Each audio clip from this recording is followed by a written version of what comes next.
Now, I understand that your disability was terminated Yes. in April of 2006. When I turned 65, it was terminated. Okay.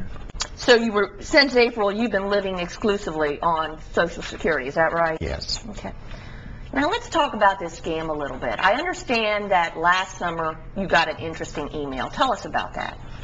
Well, I was on the computer just checking my email out, and all of a sudden this instant message thing on, and he told me his name was Jack Russell. He was had an art gallery in England, and we talked for some time, and then he asked me to do him a favor. Okay. Said he had trouble getting his money because he sold his paintings all over the world. Right. And said if I would help him, that I would get 10% commission. Okay, so let's back up a little bit. He has an art gallery. He's selling his pieces to people all over the world. He's saying that when they pay him, the check isn't clearing his bank very quickly? Yes, that's what he told me. He said it took 6 to 8 weeks for it to clear his bank, and says he needed the money sooner than that. Okay, so he was proposing sending you these checks, you cashing them at your local bank, and then wiring the money back to his gallery in Nigeria. Right. Okay. So you agreed to do this? Yes, I did. Okay. And when did you get your first set of checks? The 2nd of September, I think it was. Okay. And how much money did you receive? $3,000. What type of checks were they? These was Western Union traveler's checks. Okay. $500 each. And Jack had sent me an email telling me what to do with them and where to go and get them, send him the money back. Okay. And I took him up to my bank, walked up to the teller, and all he said is, you have to sign them in front of me. Okay.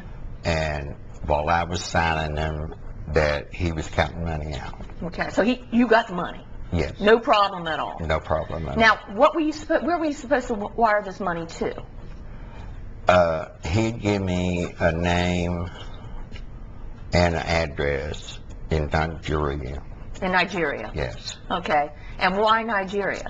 He told me he also had that was his associate there, and he also had an art gallery in there too. In Nigeria. Now, Earl, you said you go to the bank, you cash the $3,000, then you go to 2 different grocery stores, right? Yes. Now, was that Jack's instructions? That was his instructions. He said it to half the money after I took my commission out, and wire half of it to him at one Western Union office, and then go to another one and wire the other half. Okay. And there, where I bank at, is a grocery store there. They do have Western Union office Right. there. And then the other one was on the other side of Huntington. Okay. And I made a couple trips up there. Okay. All right, so you wire the money, you get your commission. Do you hear from Jack Russell again? A few days after that, he told me he got the first one okay. Okay. Get more checks from Jack Russell? Yes, I did. I got a second batch, and that was $9,500. Okay.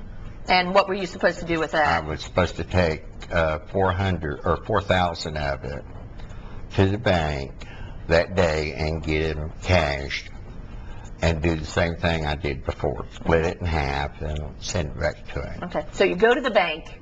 I go to the bank, I walk up to the teller, and I told him it was a different teller, and I told him the same thing I did the other, and I says, I just need these cashed. And he took them, he walked in the back of the bank, and he was gone for a few minutes, and then he come back around, and then he motioned for a woman standing over by the wall. She had called my name, and I'm hard hearing, and didn't hear her. So she comes over and she says, Mr. Wallace says, the first batch, we just getting ready to call you. They're counterfeit, and we have to call the police. Well, how long have you banked there, at that bank? About 5 years. 5 years. And it was fine, no problems at all? No problems Right. at all. All right, now let's go ahead and put that traveler's check up on the screen there. Looks pretty real to me. Let's go back. We're in the bank. The teller or the bank manager is telling you that they're going to call the police. Do they call the police? And yes, they did. Okay. Why don't you tell us briefly what happened? I told him exactly where I got him from and what had happened, and he arrested me right there on the spot, handcuffed me, put his hand on my shoulder. He says, stand up, put your hands on the desk and spread your legs. And he searched me, and he asked me if I had any identification, and I told him yes. I started to reach for it to show him, and he wouldn't allow me to do that. He got it out himself. All right. Did they eventually take you to the police department? Yes. From the bank, they took me up to the Huntington Police Department, fingerprinted me, photographed me, and the FBI, there was 2 guys come in and talked to me, and they just made the remark that we can't believe you. Right. Now, did you tell them about the checks in your house? Yes, I told the police officer that arrested me that I had more of them at home, and after everything was taken care of at the Huntington Police Department, they had to take me down to Wayne in front of the magistrate, and they stopped by the house and got the rest of the checks. Yeah. Okay, so you're taken to the police department, you go before a magistrate, you were charged with counterfeiting, right? Yes. Okay. What was the possible sentence you were facing?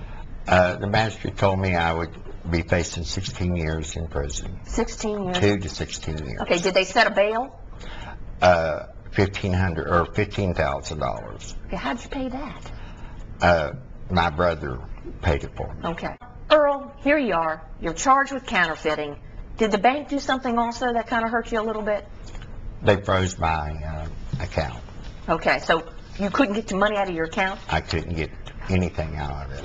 And your only source of income was your Social Security check, which was being deposited directly into your account. Is that correct? That's right. Okay, so were you offered an attorney? Could you get an attorney?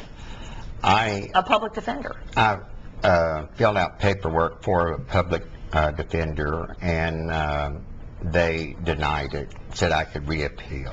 Okay, so here's Mr. Walls. He's been charged with counterfeiting, never committed a crime in his life, doesn't have access to any money. Did this affect your health? Yes, it did.